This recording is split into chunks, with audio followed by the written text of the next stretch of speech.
Alignment को curve के साथ डिज़ाइन करना सीखेंगे।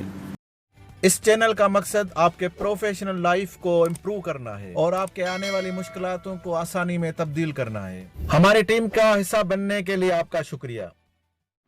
बिस्मिल्लाहिर्रहमानिर्रहीम। ऑटोकैड सिविल 3D और हम सीख रहे हैं अलाइनमेंट। तो अलाइनमेंट क्रिएट टूल्स में चले जाएंगे। ये इसकी प्रॉपर्टी है। यहाँ पे आपकी ज़ीरो की चेनेज ज़रूरी है, ऑल लेबल्स ज़रूरी है, बाकी चीज़ें आप उसके बाय डिफ़ॉल्ट ले लेंगे तो अच्छा है। और इसके बारे में हम पहले डिस्कस कर चुके हैं। तो उसके बाद हम चले जाएंगे अलाइनमेंट लेआउट टूल्स। ये सारी डिज़ाइनिंग यहाँ से होती है और इसकी एडिटिंग भी यहाँ से होती है। ये टूल हम वन बाय वन इसकी सारी चीज़ें कवर करेंगे। यहाँ से हम फर्स्ट इसके ड्रा टूल में हम काम कर रहे हैं और यहाँ पे हम नो कर्व के साथ एक डिज़ाइन कर चुके हैं। अब हम जाएंगे tangent to tangent with curve. उससे पहले हम चले जाएंगे इसकी सेटिंग पे। तो यहाँ पे दो चीज़ें होती हैं। यहाँ पे आप जब भी इसके सेटिंग में जाएंगे तो यहाँ पे आपको ऑप्शन बता रहा है कर्व एंड स्पाइरल कर्व की सेटिंग। तो उससे पहले हम कुछ सेटिंग करना ज़रूरी है। जो भी आप कर्व डिज़ाइन करते हैं उसके लिए उससे पहले डिज़ाइन उसकी सेटिंग ज़रूरी है। तो ये हम स्पाइरल कर्व की लेंथ बताया हुआ है। ये एक्चुअली हम इस पे डिस्कस नहीं कर चुके हैं अपने फर्स्ट इंट्रोडक्शन में, ताकि ये एक हिली एरिया में कुछ स्पाइरल कर्व जहाँ पे हमें फ्री स्पेस में डिज़ाइनिंग की जगह नहीं होती है, तो वो हम कुछ लेंथ स्टार्ट और एंड में दे के और मेन कर्व में एंटर करते हैं। तो वो हम आगे चल के हम स्पाइरल कर्व पे डिटेल से बात करेंगे। तो हम सिर्फ अभी मेन कर्व के बात कर रहे हैं। और मेन कर्व में हमने यहाँ पे अगर देखें ये टिक नहीं लगा होगा तो आपके टेजेंट फिर डिज़ाइन करेगा, आपका कोई भी रेडियस यहाँ पे काम नहीं करेगा। तो आप यहाँ पे इसको टिक रखेंगे और यहाँ से आप इसको रेडियस मैक्सिमम रेडियस, ये आप याद रखें, यहाँ पे आप जो भी लिखेंगे ये मैक्सिमम रेडियस होगा। जो भी इससे रेडियस करेगा अगर उसके पास स्पेस होगा तो ये मैक्सिमम 200 पे लेकर जाएगा, अगर नहीं होगा तो ये उससे कम रहेगा। अगर उसके पास डिज़ाइनिंग के या एंगल के हिसाब से कम रहेगा, इससे ज़्यादा नहीं जा सकता है। तो जितना ये आप याद रखें कर्व बड़ा रेडियस होगा इतना ही उसको डिज़ाइनिंग के पॉइंट ऑफ व्यू से इसकी सेफ ड्राइविंग के लिए अच्छा होता है कि आप बड़ा रेडियस रखें।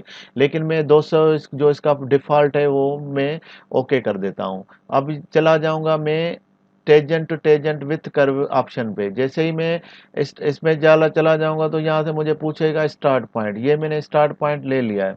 और ये याद रखें जहाँ से मेरी टर्निंग पॉइंट होगा वहाँ वहाँ पे सिर्फ मैं क्लिक करूँगा। बाकी चीज़ें ये मुझे सारी डिज़ाइन करके दे देगा। एंड पॉइंट पे पहुँच के राइट क्लिक करूँगा तो यहाँ पे अब मुझे देखें कि इसने सारे कर्व लगा के और अलाइनमेंट ड्रा करके मुझे दे दिया है। ये इसका कर्व है। एक मरतबा इसका रेडियस देख लेते हैं कि इसका रेडियस, क्योंकि मैंने मैक्सिमम 200 दिया हुआ था, तो अब इसने क्या डिज़ाइन किया हुआ है। तो यहाँ पे आप देखें मैक्सिमम इसने वही 200 का रेडियस रखा हुआ है। और इसके बाद अभी इसके पास देखें इसके बीच में ये जो स्ट्रेट पोर्शन है ग्रीन वाला, ये कर्व को शो कर रहा है, लेकिन ये जो ग्रीन वाला पोर्शन है वो स्ट्रेट पोर्शन को शो कर रहा है।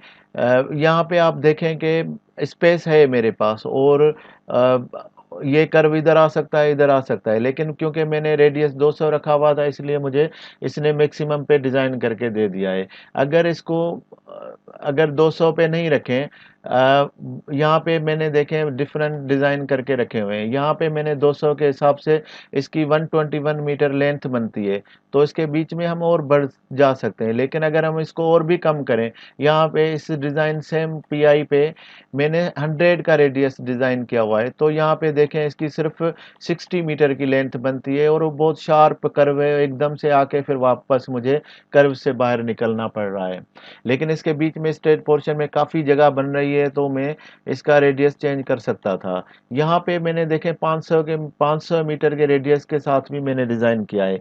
इसके बाद भी मुझे कुछ चांस है, लेकिन यहाँ पे देखें कि इसके एंगल की वजह से ये सिर्फ 83 यहाँ पे लेकर आया है।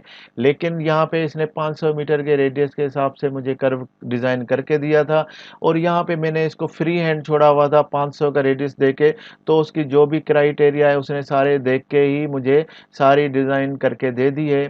और यहाँ पे आप देखें कि अगर ये मैं 500 का रेडियस रखता हूँ तो ये 300 मीटर की लेंथ बनती है करीब। एरिया है ये जो हम सेटिंग पे जाके इसको जितना रेडियस बड़ा रख सकते हैं तो बड़ा रखें, ताकि फिर अगर आपके पास कोई ऑब्स्ट्रक्शन नहीं है, आप अर्बन एरिया में डिज़ाइन नहीं कर रहे हैं, तो आपके पास फ्री एरिया होगा, ताकि फिर आप इसको स्मूथली कर्व डिज़ाइन कर सकें।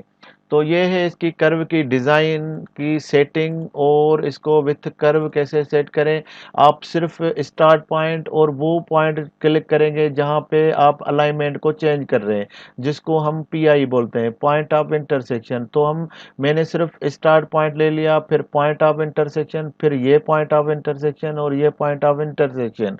तो बाकी जो उसकी कर्व की लेंथ थी और जो डिज़ाइनिंग थी वो मुझे खुद ऑटोकैड सिविल 3D ने मुझे डिज़ाइन करके दे दिया। और तो ऑल लेबल्स देने की वजह से मुझे यहाँ पे देखें मिड पॉइंट भी मिल रहा है, ये यहाँ पे मुझे पीसी भी मिल रहा है, और यहाँ पे मुझे पीटी भी मिल गया। तो ऑल लेबल्स सेट करने से ये मुझे एडवांटेज है। अगर मैं ऑल लेबल्स नहीं सेट करूँगा, सिर्फ मेजर और माइनर करूँगा, तो यहाँ पे देखें सिर्फ मेजर और माइनर करने से मेरे पास क्या है कि सिर्फ चेनेजेस हैं, और मेजर और माइनर और ज्योमेट्री में दूंगा तो यहाँ पे मुझे स्टार्ट पॉइंट भी देगा, चेनेजेस भी देगा, पीसीपीटी भी देगा, यहाँ पे मुझे मिड पॉइंट नहीं देगा। ये देखें मुझे मिड पॉइंट यहाँ पे दे दिया है। यहाँ पे लेबल्स सेट करने से मुझे क्या हो गया कि मुझे मिड पॉइंट नहीं दे रहा। तो ये लेबल्स जब हम चले जाते हैं अलाइनमेंट में, तो अलाइनमेंट में यहाँ पे ज़रूरी है कि आप उसको ऑल लेबल्स रखें, या मैं इसमें से आपकी सिलेक्शन डिपेंड करता है कि आपको डिस्प्ले में क्या चाहिए। इस चैनल का मकसद आपके प्रोफेशनल लाइफ को इम्प्रूव करना है।